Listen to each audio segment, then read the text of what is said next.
Hello, Silas and Ada. It is Tia Robyn. I thought it might be nice to do another story time together. I have had a song stuck in my head for days. You might know it.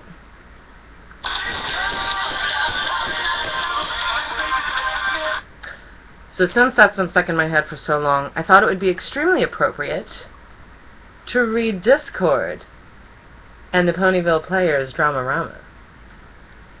It is by G.M. Barrow, once again. Let's go. So, Discord and the Ponyville Players' Dramarama, Chapter 1. The Open Market. It was a peculiar day in Ponyville. No, it wasn't one of those days where everything was just perfect and dandy. There was a slight crookedness to the position of the sun, an intangible strangeness to the shape of the clouds, and a funny feeling going around. Though, it is true that the day had begun like any other. First, with Princess Celestia raising the sun from her royal balcony in Canterlot. Everywhere across Equestria, ponies woke and began their days.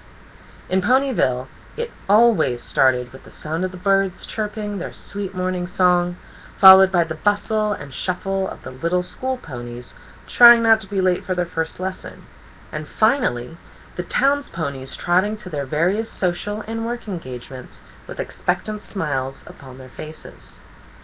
Then, sometime around mid-morning, it all went wrong. The familiar wicked laughter started out soft, but grew louder with each minute.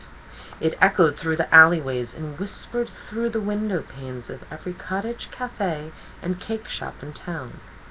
The sound sent shivers down the town's ponies' spines, and sent them galloping straight back to their homes, waiting for the storm of chaos to pass. But there was really nothing to fear.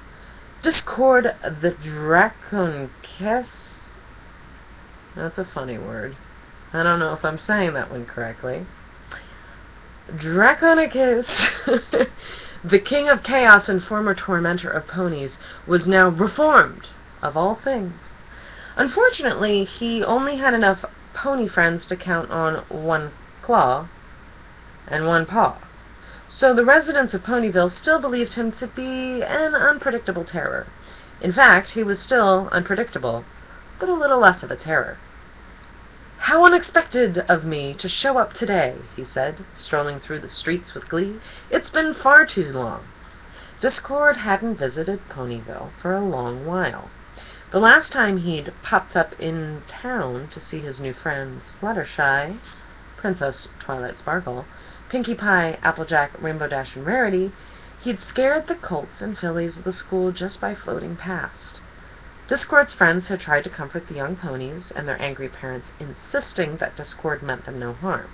But the town's ponies were still uneasy. What sort of kooky magic could he unleash on them for his own amusement? Would it be turning their homes upside down and lifting them into the sky? Perhaps Discord would transform the pet bunnies into scary, long-legged creatures again. Or maybe he would simply change the order of the streets to watch the ponies stand there, scratching their manes in confusion, lost in their own town. But Discord was not in Ponyville to cause trouble. He was there on a secret, special assignment. He took out the crumpled scrolls that bore the Canterlot crest and read it once again. "Dear Discord, I'm glad to hear reports that you've been living well in Chaosville. Please send my kind regards to the Smooths. As you and I both know, your road to learning about the magic of friendship has been a rocky one, but one's path in life is often full of detours, such as the incident involving T-Rex. Today, I write to grant you an opportunity that I feel would further enrich your experience as a friend to all of pony kind. This spring, the residents of Ponyville will join together for a common goal, the Spring Musical. I want you to partake in this community effort. If you are able to prove that you have worked as a part of a team to make this event a success, I will gladly return a token of yours from days past. For it is only then that I can trust your commitment to become a permanent ally of Equestria. Your friend, Princess Celestia. P.S. Do not tell any pony of this task. When he'd received the letter at his cottage in Chaosville, Discord wasn't sure what to do. He lived a quiet life in his tidy house. Why should he turn everything upside down just to help some little ponies? But then Discord remembered that he loved flipping things upside down, and also he was quite bored. And then there was a little matter of this item. What could it be?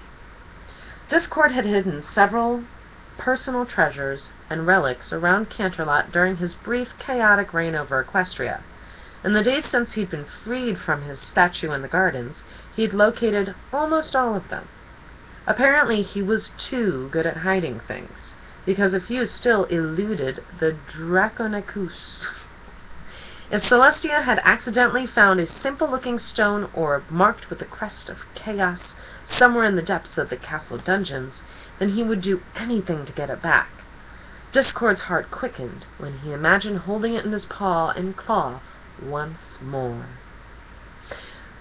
But, as much as he wanted his long-lost relic, Discord started to regret his decision to rush straight into town. He usually floated and aimlessly strolled, and soon found himself just outside the Ponyville marketplace. 2 earth ponies trotted by with wagons hitched to their backs.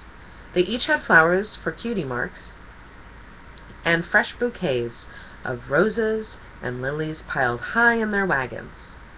"A good day to you both," said Discord, bowing dramatically and tipping a green top hat that had just appeared on his head out of nowhere. But rather than return his greeting, the flower sales ponies screamed in horror and galloped back in the direction they'd come, leaving a trail of petals in their wake. "How rude," Discord said, furrowing his bushy eyebrows. He picked up a fallen red rose and sniffed it. "With all the times I've visited, I practically live here in Ponyville, and yet these little ponies act as if they've never met me before." "Would you like to live here?" a scratchy voice exclaimed. "I can help with that." "Help with what?" Discord spun around. A stout yellow unicorn with a thinning orange mane, parted on one side, had appeared. He had a cutie mark of a thatched cottage and a sneaky smile on his face. The pony held out his hoof, but Discord didn't touch it. "The name's Martingale," the pony said, "and selling houses is my business. I can get you into a new place as soon as today." Martingale grinned, adding a wink, for good measure. "If you're interested, of course." "It seems that you've popped up at the perfect time," Discord answered. "Something's about to happen in Ponyville, and I must stick around for it."